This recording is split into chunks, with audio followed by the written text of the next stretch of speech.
Hello hi everyone, मैं Sangeeta expert में आप सबका स्वागत करती हूँ। आज का हमारा नया बिंदु है और जो आपकी प्रसार शिक्षा से संबंधित है। आपके सिलेबस में दे रखा है, ये लास्ट बिंदु दे रखा है। प्रसार शिक्षा ये अधिगम और इसकी शिक्षण प्रक्रिया है, वो क्या है। इन तीनों को कनेक्ट करके और इस बिंदु को आपको समझना होगा। सबसे पहले प्रसार शिक्षा को ही अगर हम देखें तो ये बहुत लंबा जो बिंदु है वो माना गया। प्रसार शिक्षा का आपको अर्थ देखना पड़ेगा, इसके क्षेत्र देखने पड़ेंगे, इसके सिद्धांत देखने पड़ेंगे, यानी बहुत अपने आप में बहुत ज्यादा लंबा बिंदु है। पूरी बुक ये प्रसार शिक्षा का आप अध्ययन कर सकते हो। ये अधिगम और शिक्षण प्रणाली है, वो इसके अंदर महत्वपूर्ण स्थान रखती है। तो सबसे पहले तो आपको ये प्रसार शिक्षा होती क्या है, इसके बारे में आपको जानना है कि प्रसार शिक्षा क्या है। नाम से ही आपको जैसे पता चल रहा है, प्रसार का मतलब होता है किसी चीज को बहुत बड़े रूप में, विस्तृत रूप से फैलाना होता है।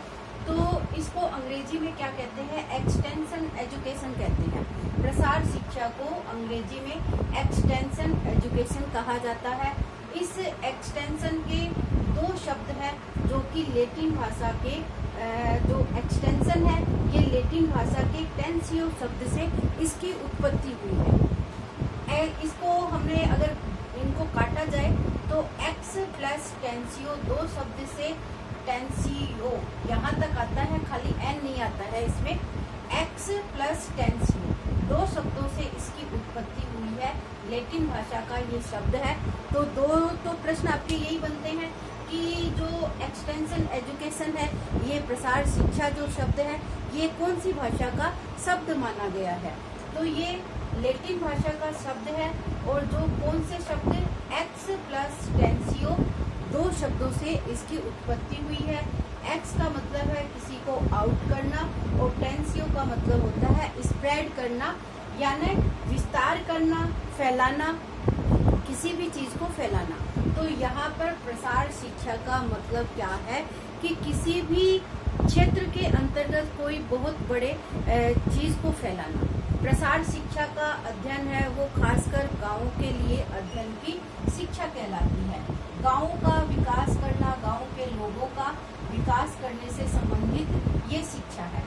कहने का मतलब ये है कि भारत है वो हमारा कृषि प्रधान देश माना गया है और जो कृषि क्षेत्र है उसके अंदर करीब है वो 70% जनता क्या होती है, हमारी गांवों में निवास करती है।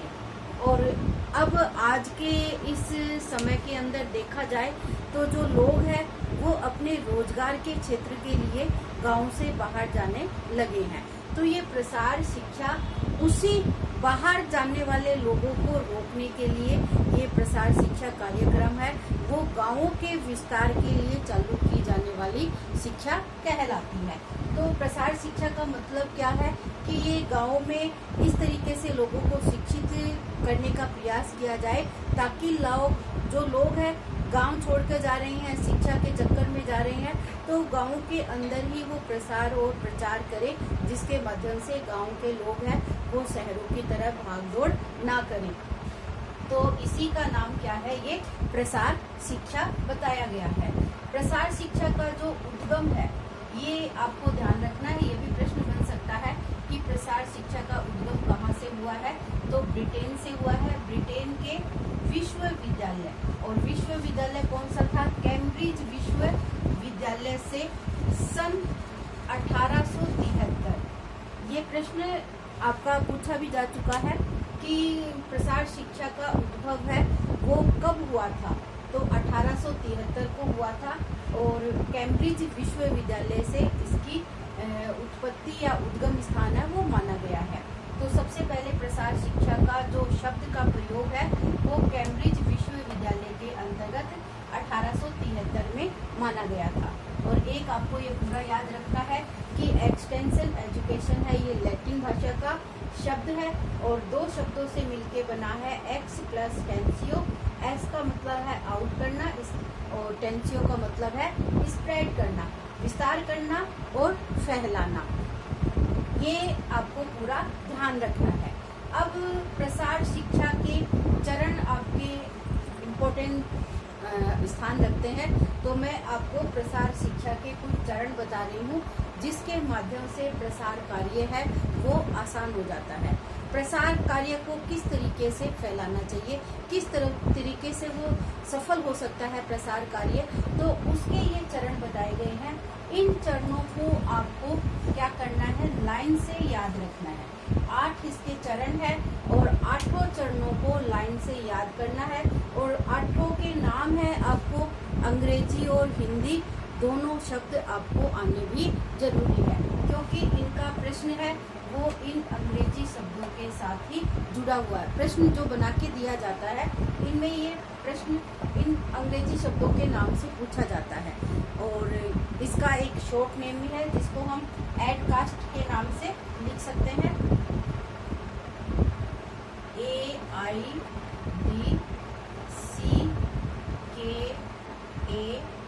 AIDCKASE। तो इसका ये शॉर्ट नेम है पूरा का पूरा।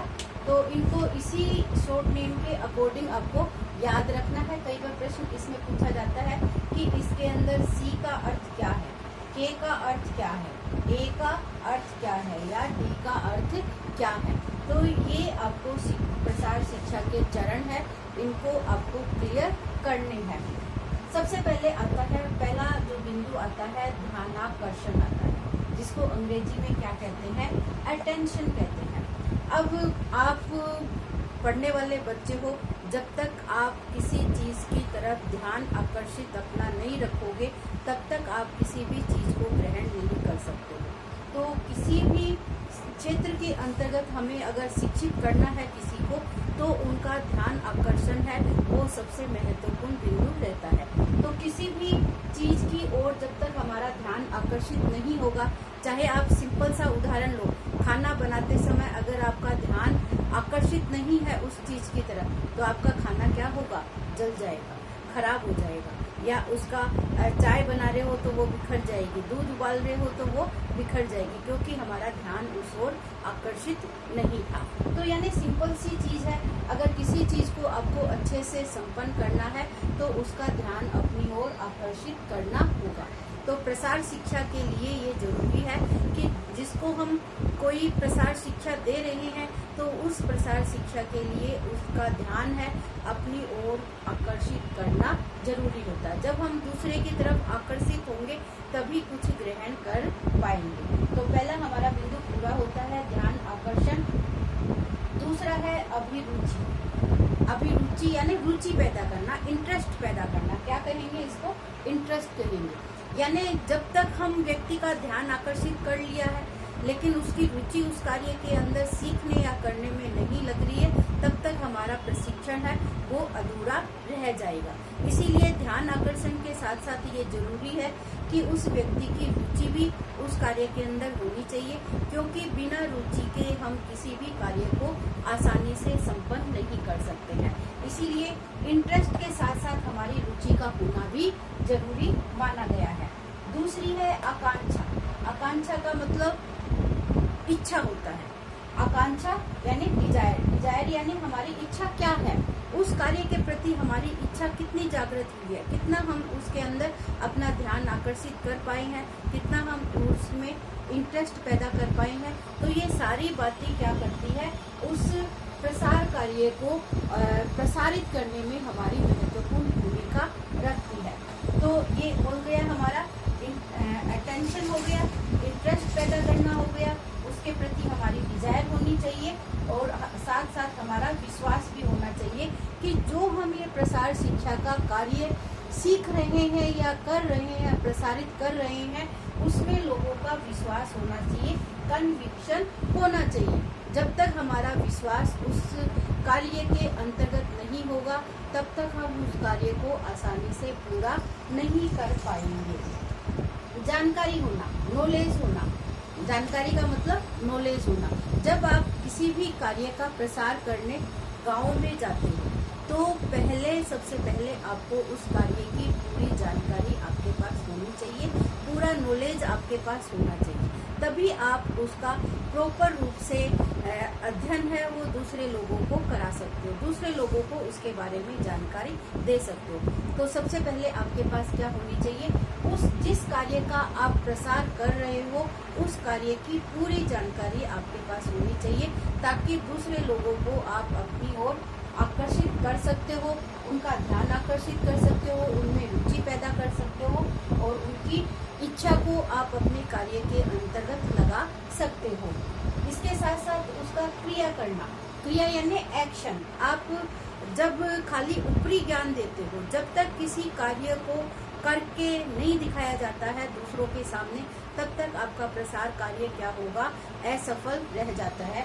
वो मैं आपको इन मेथड के अकॉर्डिंग आपको समझाने का प्रयास करूंगी, जो कि हमारे ओपी धामा के द्वारा ये चीजें बताई गई है। इसके बाद हमारी संतुष्टि, सेटिस्फैक्शन, यानी जो कार्य का हम प्रसार कर रहे हैं, लोग जिस कार्य को सीख रहे हैं उस कार्य के प्रति उनकी संतुष्टि है वो पूरी होनी चाहिए। जब तक हम किसी कार्य को करने में संतुष्ट नहीं होंगे या जो हमें मिल रहा है उससे हम पूरी तरीके से संतुष्ट नहीं होंगे, तो हमारा इंटरेस्ट, रुचि है वहाँ पर ज़्यादा समय के लिए पैदा नहीं होगा। क्योंकि ये हमारी जो संतुष्टि है वो ही क्या करती है, अगर हम किसी कार्य से संतुष्ट हो रहे हैं तभी हम उस कार्य को अच्छे तरीके से पूरा करने के लिए उसके साथ जुड़ सकते हैं। फिर आगे आता है, संतुष्टि के बाद आता है मूल्यांकन, जिसको एवल्यूएशन कहा जाता है।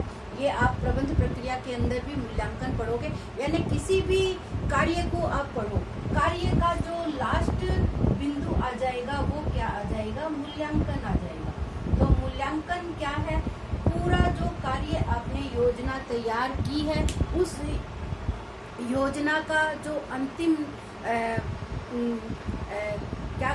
बिंदु होता है वो आपका क्या कहलाता है, मूल्यांकन होता है। मूल्यांकन का मतलब जो आपने कार्य किया है उस कार्य से आपको कितना लाभ हुआ है, कितनी हानि हुई है, कितना आपको उससे प्राप्त हुआ है।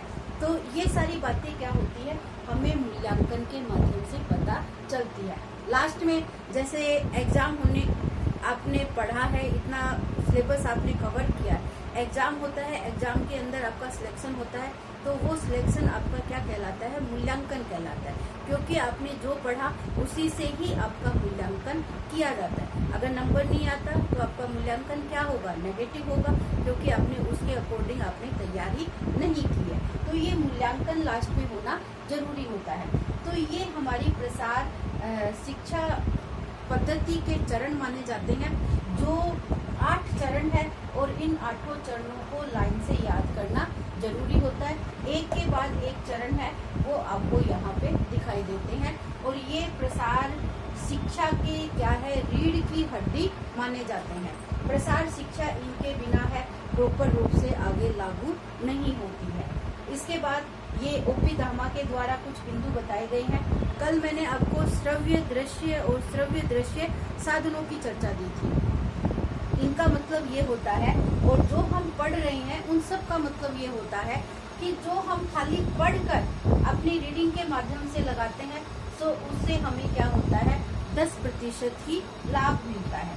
सुनकर अगर करते हैं तो उससे हमें 20% है वो अर्जित कर पाते हैं।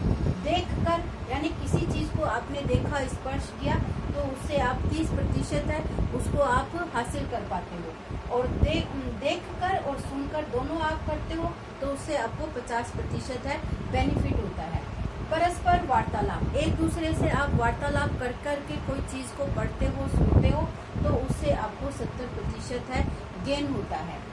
फिर कार्य का संपादन करते हुए वार्तालाप करते हो तो उससे आपको 90% है वो हासिल होती है। तो मेरा कहने का मतलब इससे ये है कि जो भी चीज आप पढ़ते हो उसको खाली एक रीडिंग के माध्यम से पूरा करना ही आपका फायदा नहीं होगा। उस चीज को आप अलग अलग तरीके से लिख कर, उसको पढ़ कर, याद कर उसके बारे में एक दूसरे से वार्तालाप करके तो वो चीज की जाती है, तो उससे जो आपकी प्राप्ति का स्तर होता है वो बढ़ता जाता है। इसी तरीके से जो हमारी 5 घ्राणेन्द्रिय कहलाती है, ज्ञानेन्द्रिय जिसका नाम है, और उनको हम अलग अलग नाम से, जैसे स्वाद के माध्यम से हमें 1% जानकारी मिल पाती है। उसको स्पर्श करेंगे तो उसके बारे में 1.5% जानकारी मिलेगी। ग्रहण करना यानी सुनना तो 3.5% उसके बारे में जानकारी मिलेगी। श्रवण करेंगे तो 11% जानकारी मिलेगी। अगर उसको रियल में हम देख लेंगे तो हमें कितनी मिलेगी? 83% उसकी जानकारी प्राप्त होगी। तो ये दोनों बातें हैं। तो इस तरीके के प्रश्न भी क्या होंगे आपके इस एक्सटेंशन एजुकेशन के अंदर पूछे जा सकते हैं कि हासिल प्राप्त करने के तरीके सबसे ज़्यादा बेनिफिट वाला कौन सा होता है, जिससे आप सबसे ज़्यादा प्राप्ति का स्तर है आपको हो सकता है, और कम है वो किससे होता है। तो इनका प्रतिशत है थोड़ा सा आपको ध्यान रखना है, जिससे आपको एक अच्छी उपलब्धि प्राप्त होने वाली है। तो आज का ये मेरा वीडियो आप लोगों को कैसा लगा? अगर पसंद आया हो तो इसको लाइक, शेयर और सब्सक्राइब करना चैनल को ना भूलें। इसी तरीके से आगे का सिलेबस आपको मैं पूरा करवाने का प्रयास कर रही हूँ, और जितना हो सकेगा आप लोगों के लिए मैं प्रयास करती रहूँगी। All the best everyone, thank you.